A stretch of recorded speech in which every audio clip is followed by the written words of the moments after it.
Salam rekan-rekan mahasiswa semua, teman-teman pembelajar. Jumpa lagi dengan saya, Yosef Hilarius Timopera, dalam rangkaian video pembelajaran mata kuliah Memahami Pembangunan dalam Perspektif Sosiologi.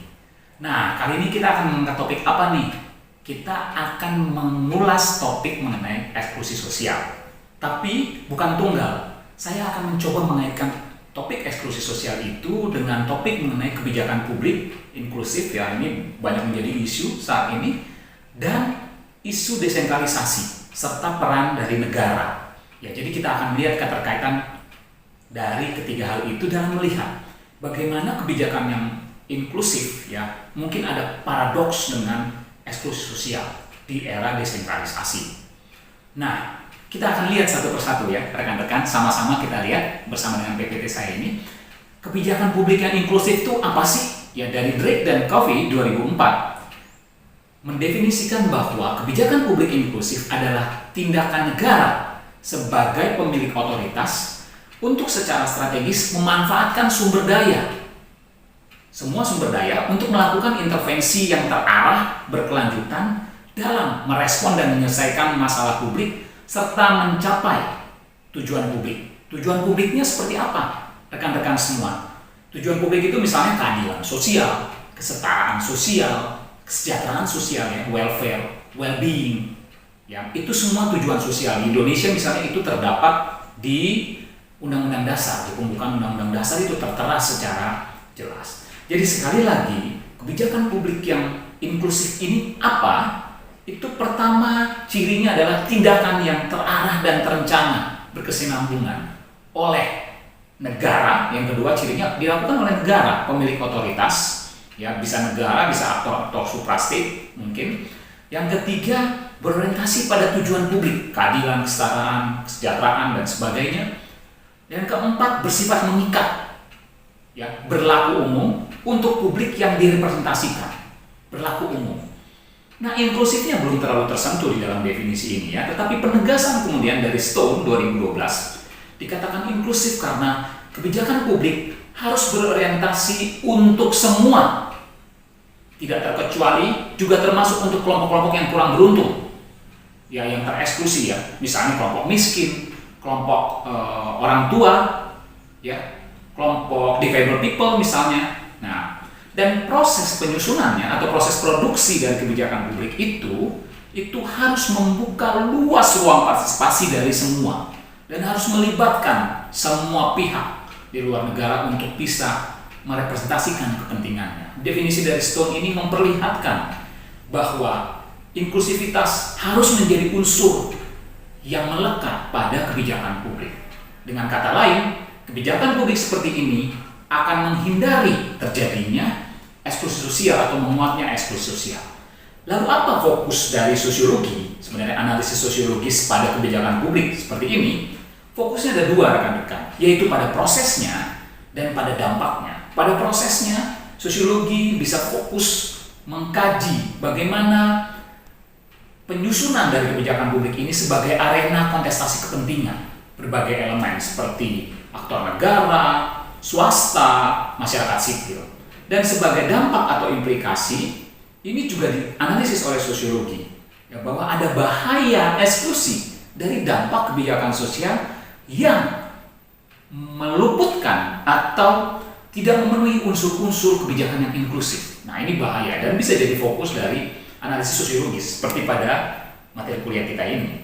Nah, sekarang coba kita telusuri sedikit saja, lihat sekilas saja definisi dari eksklusi sosial sebagai dampak kebijakan. Misalnya, ya, eksklusi sosial, teman-teman semua, adalah proses yang menunjuk pada kebijakan institusi negara, ya, maupun swasta misalnya, yang mengakibatkan terhambatnya kepentingan dari kelompok masyarakat tertentu dalam mengakses kebutuhan hidup, mengakses manfaat dari pembangunan, dan juga hak lain sebagai warga negara. Jadi kondisi tereksklusi adalah keadaan individu atau kelompok di mana mereka karena implikasi dari kebijakan, ya, dari kelompok yang punya otoritas, mereka kemudian menjadi kurang mampu memenuhi kebutuhan, tidak bisa berpartisipasi secara optimal, tidak mendapat dukungan sosial, terbatas aksesnya pada jejaring sosial, dan akses ke berbagai kebutuhan sosial ekonomi politik. Ya, ini saya ambil dari Seda, tulisan Seda et al. 2020. Nah, cuma kalau kita lihat kaitan antara kedua hal ini, terlihat di dalam literatur Stone 2012. Stone mengatakan bahwa poin-poinnya ada 4, saya coba uraikan di sini, tapi saya tidak baca semua. Kemudian, yang pertama, paradoks atau kebijakan itu berakar pada perbedaan logika antara polis atau public society, ya, yang cirinya adalah common problem, public interest, kerjasama, dengan market society, kepentingan individu otonom yang berbasis kompetisi dan relasi pertukaran. Nah, di mana menurut Stone, kebijakan inklusif senantiasa terancam oleh rasionalitas pasar yang cenderung menjadi lebih dominan di era saat ini dibanding kemudian rasionalitas layanan publik milik negara. Nah, di era neolib ini sangat berbahaya itu. Yang kedua, rasionalitas politik atau otoritas negara justru terseret dalam logika pasar itu. Ini berbahaya sehingga rentan tidak inklusif atau rentan mengeksklusi.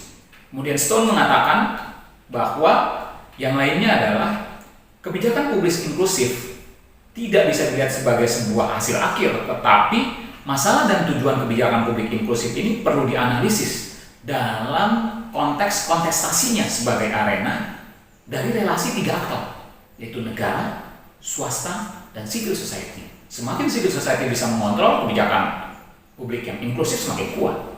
Semakin negara berselingkuh dengan swasta, berorientasi market kebijakannya, semakin banyak kelompok yang tereksklusi sebenarnya akibat kebijakan itu.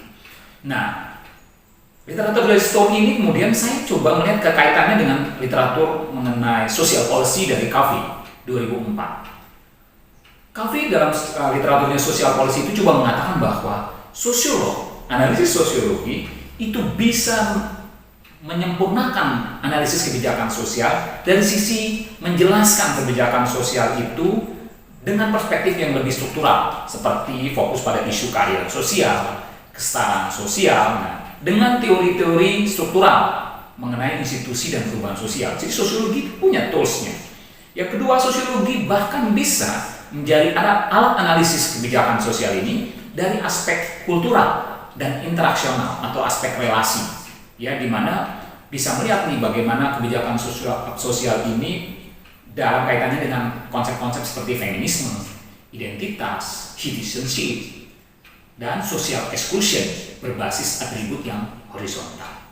Nah, kita sudah lihat rekan-rekan semua apa sebenarnya pokok-pokok penting dari definisi kaitan antara konsep-konsep kunci ini, termasuk dari literatur-literatur yang coba saya acu di sini.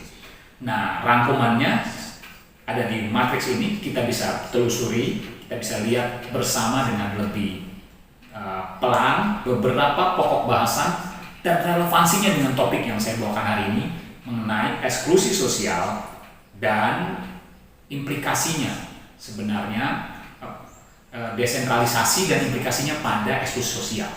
Nah, saya coba mengangkat kembali kasus mengenai relasi triangulasi antara negara, pihak swasta, dan masyarakat dalam penyusunan kebijakan CSR perusahaan, misalnya di Papua Barat, di Bintuni.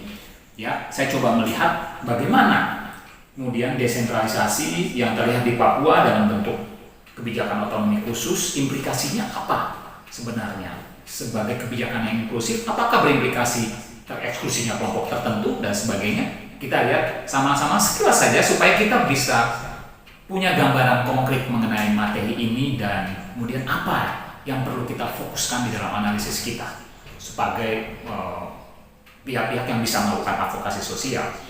Yang pertama, dalam analisis saya terlihat adanya interseksi sebenarnya, kaitan antara kebijakan CSR dari swasta, ya, sebagai kebijakan publik juga. CSR juga sudah menjadi kebijakan publik karena diatur oleh undang-undang, dengan kebijakan desentralisasi, otonomi khusus.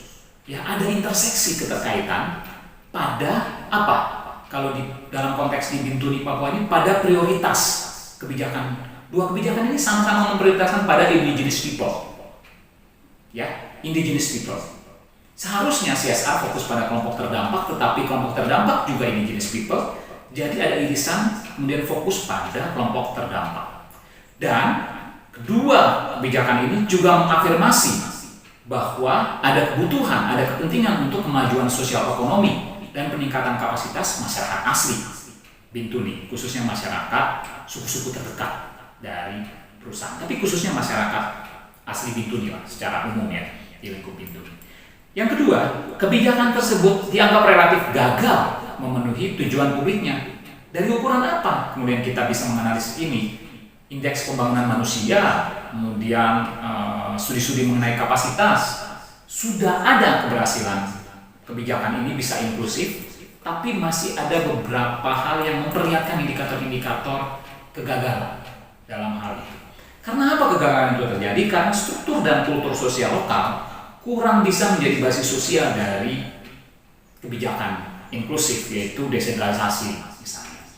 Nah, yang ketiga poinnya, triangulasi relasi antara negara, ya termasuk Pemda sebagai negara kecil dalam tanda kutip, dengan pihak swasta dan civil society itu terlihat pada kebijakan CSR berbasis AMDAL sosial, di mana masyarakat yang terdampak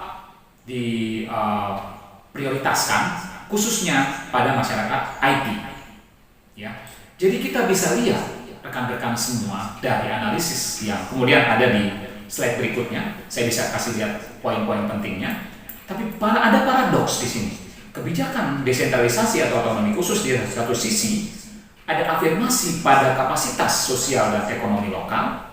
Di sisi lain ini perlu melawan sebuah wacana mengenai keuntungan ekonomi yang justru dalam banyak studi dan banyak data mengenai Bintuni misalnya, ada keuntungan ekonomi yang lebih banyak didominasi oleh kelompok pendatang migran, di mana mereka memiliki kapasitas lebih baik dan jaringan mendominasi jaringan ekonomi di tingkat kabupaten misalnya. Ya. Nah, kalau kita lihat matriks kebijakannya itu ada beberapa poin yang bisa kita lihat, tapi rekan-rekan kita coba menganalisis unsur-unsur dari kebijakannya, legalitas, masalah publik apa dari kebijakan yang saya coba ketengahkan sebagai contoh ini, yaitu Otsus Papua dan kebijakan CSR Migas, ya, tujuan publiknya apa, implementasinya. Yang penting kita lihat, khususnya dalam kaitan materi ini adalah poin nomor 5 mengenai kontestasi relasi, ya, arena produksi dari kebijakan publik ini, ya, di mana ada kontestasi antara pihak swasta, negara, dengan Pemda, dengan masyarakat sipil, masyarakat adat setempat, kelompok-kelompok yang mewakili suku. Ya. Kemudian ada paradoks dari kebijakan itu. Ini menarik juga. Ya, tadi paradoksnya sudah saya sampaikan.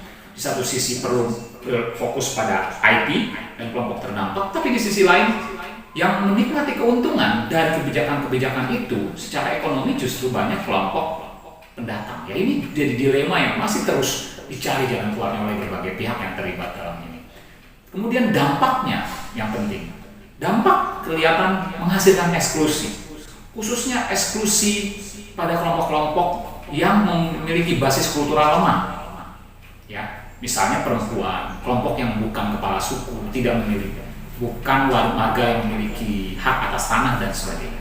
Jadi rekan-rekan semua, saya simpulkan kuliah ini dengan mengatakan bahwa eksklusi sosial sangat terkait dengan pembahasan mengenai kebijakan publik yang inklusif.